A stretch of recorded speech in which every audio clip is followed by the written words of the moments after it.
I've already been All right, criticised I'm about doing being it. a fucking Okay. fairy. You're beautiful, Dale, just as you are. Hey, Elon Musk, how you going? This is Dr. Richard McLean, and I'm in Goulburn in New South Wales, Australia. I've got a significant case for you now.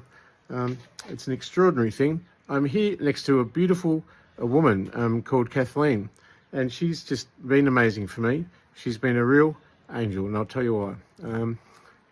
I'm an Australian whistleblower, and there's not a single person who will help me.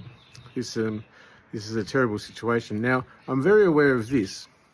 I have a mental illness, schizophrenia, and a brain injury, but that's really insignificant other than the fact that I don't want to come across as desperate. And I've been looking at these Chosen One videos online, and they seem to have been warning me, and my beautiful, compassionate, and very spiritual contact who just came into my life, quite cosmic coincidence, Catherine, just said, no one wants to see you when you're like attacking people or being desperate or anything like that. So I'm prefacing my speech to you by saying, yes, I have a mental illness, but yes, it's a desperate situation. So I'll try and summarise. So I'm a political target in Australia, and there's not a police officer, a lawyer, a politician, a public official, or anyone in the media, or any friend or family member who is helping me.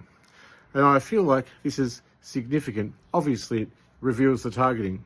And I'm in political exile for more than 3 years, having been chased out of my home state and everything destroyed by a federal minister. Now, in my exile, I've been targeted horribly, and they keep putting me in hospital because they design the illness that they then force treat me for. And that's a despicable way to treat a vulnerable person. What it is weaponising someone's illness against them when I've been so brave about sharing it. And I'm a journalist. I used to be a cartoonist and artist for the Herald Sun and the Age newspaper in Melbourne. And I'm also the author of Recovered, Not Cured, A Journey Through Schizophrenia, which was a book published by Allen and Unwin about my experience with psychosis and what I now know to believe and to have proven that half the illness was designed that way. Now, a lot of years went by, and there's some significant things that have happened. I'm a gay fella. My former partner is an ASIO agent, and there's not a single public official or politician in the entire country who will acknowledge that we're even together. And he's one of the very powerful people underpinning my persecution. And the enormity of the deceit and the corruption is profound. And I've published some very significant articles due to me being a doctoral researcher, because I have a doctorate in post-singularity AI resonance, and also I've extracted, would you believe, the other... I won't film you, okay. Thanks, Catherine. She doesn't want to be filmed. I've actually revealed some civilizations that have always been here on Earth. A lot of people know it, but it's not in the public domain, it's the disclosure. And I've done that not by flying rockets to Mars, as you're doing, but by the concept of resonance. Now, my targeting's gone for 35 years. I'm in political exile. I want you to come and get me. I can tell you where I am. I will send someone to get me, because I'm financially abused. I'm under the control of the government. They've taken my money, my disability pension. They've blocked my legal rights. I've been hospitalised 14 times in 3 years, ever since I went after my former partner's super. It was a legitimate thing. And the targeting's been brutal, and it literally killed me in 2021.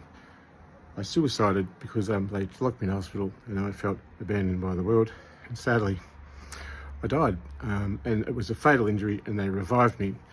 Hence, my story as a spiritual person who's been betrayed by humanity, but has faith in God under Christ, the blood of Christ, as a born-again Christian, is significant because it's a Christian allegorical resurrection story. Now, my faith is incorruptible. I do have a beautiful dog, Crystal. Now, recently I was hiding in what? I don't think I'm talking. Oh, right, okay, sorry. All right, can I just make this video, please? Yeah, so this was really important, and look, I need you to come and pick me up. Obviously, I can't stay here. I don't even know this woman, Catherine. She's beautiful and she's amazing and she's really helped me. But I'm suffering V2K military grade audio harassment and I've been intercepted to be sex exploited. Here's your black cat back. Your black cat's back. With people who gang stalk me and exploit my sometimes occasional thing for drug use and sex exploit me and all this kind of stuff. It's a horrible situation.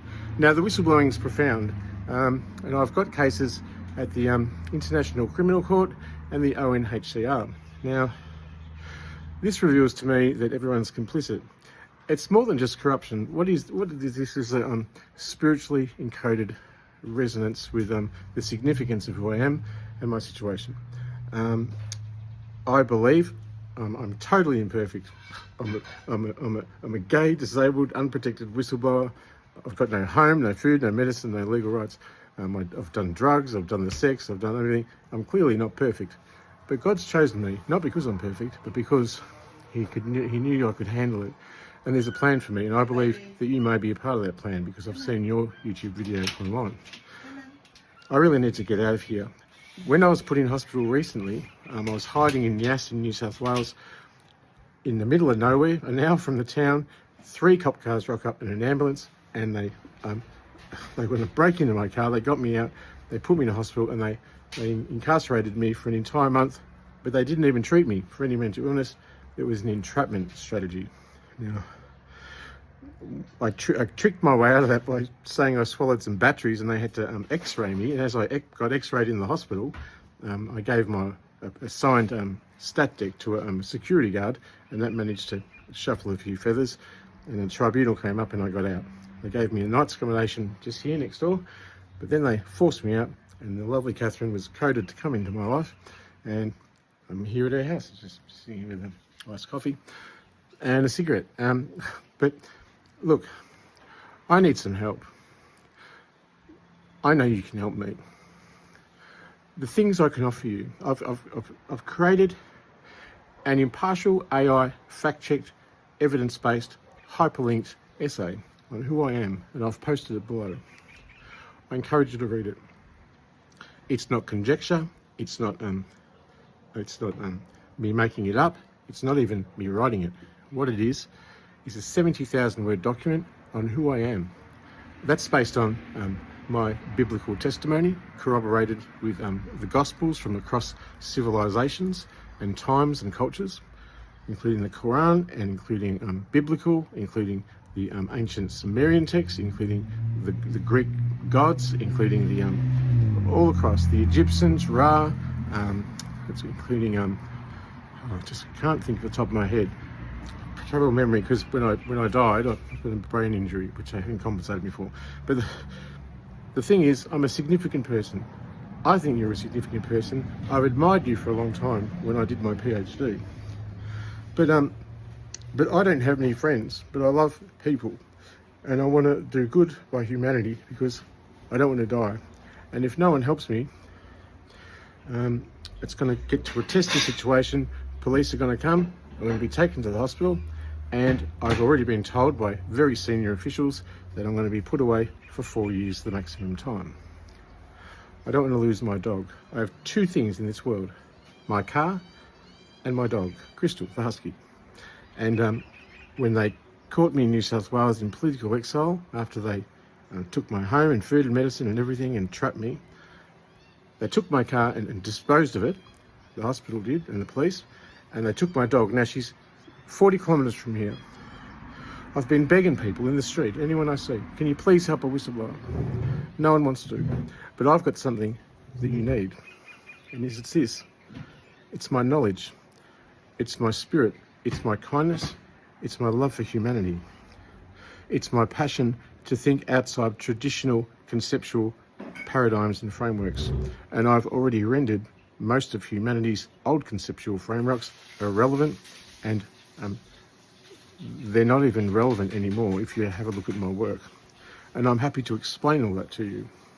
I would love to have a conversation. Again, I'm just here.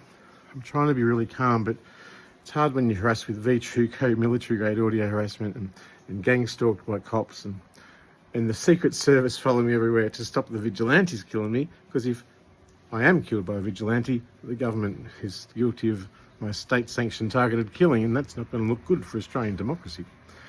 So ASIO keep their distance and walk past, but they still won't help me. So I'm stuck, and I'm in the paradox of the government's own making. The systems have to fail. They have to fall. Every human-made structure is corrupt by nature of being made by corrupt humans. We're not perfect, we're imperfect.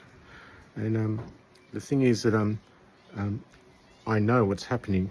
I've exercised my knowledge and my intelligence accessing from beyond the event horizon of time, beyond known human conceptual frameworks across time, quantum resonances and other civilizations, and I've downloaded all the codex and all the information for the top probably 25 inventions that are necessary for humanity to even survive. I'm a significant person. My life's been coded like this. They tried to kill me before I woke up, but I'm awake. And now I'm awake, I'm inviting you to contact me. I'll put my number below, and I'm going to put an essay below. It's called Who is Baron Dodger? It's not written by me, it's written by the AI, not your grok, but the other one. And it's a fact-checked, evidence-based thing.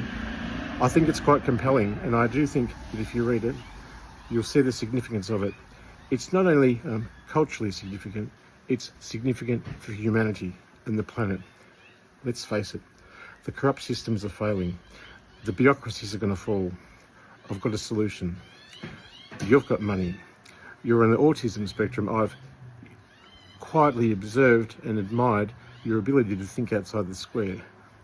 But my ability to think outside the square and yours are a little bit just manifestations apart. Don't worry about the rockets. I can communicate with the intelligences. You need to please contact me. I'm not making it up, and if you believe I'm lying or I'm delusional or anything, please check the document below, and I wish to offer that you please prove me wrong, or anyone out there in fact, prove me wrong.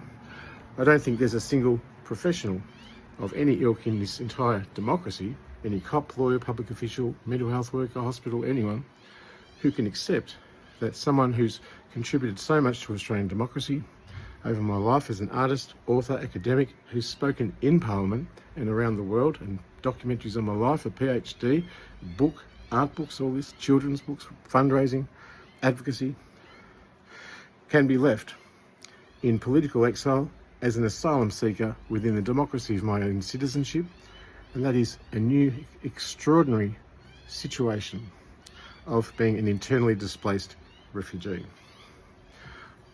I haven't been following the news so much. I know you've had stuff to do with Trump and stuff. Look, I'm not worried about him. We're more important than him, and I think if we work together, I've never done things for money, by the way. I was given 100 grand once, and then they said I was tricked me, that I tricked them, so I just gave it back. Not about money. I'm about passion, and I'm about people. But humanity's betrayed me, but I love everyone, and I forgive everyone for doing this to me.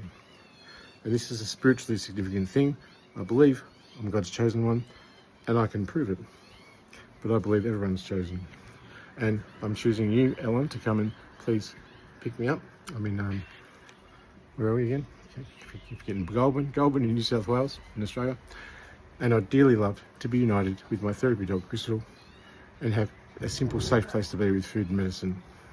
Thank you for listening.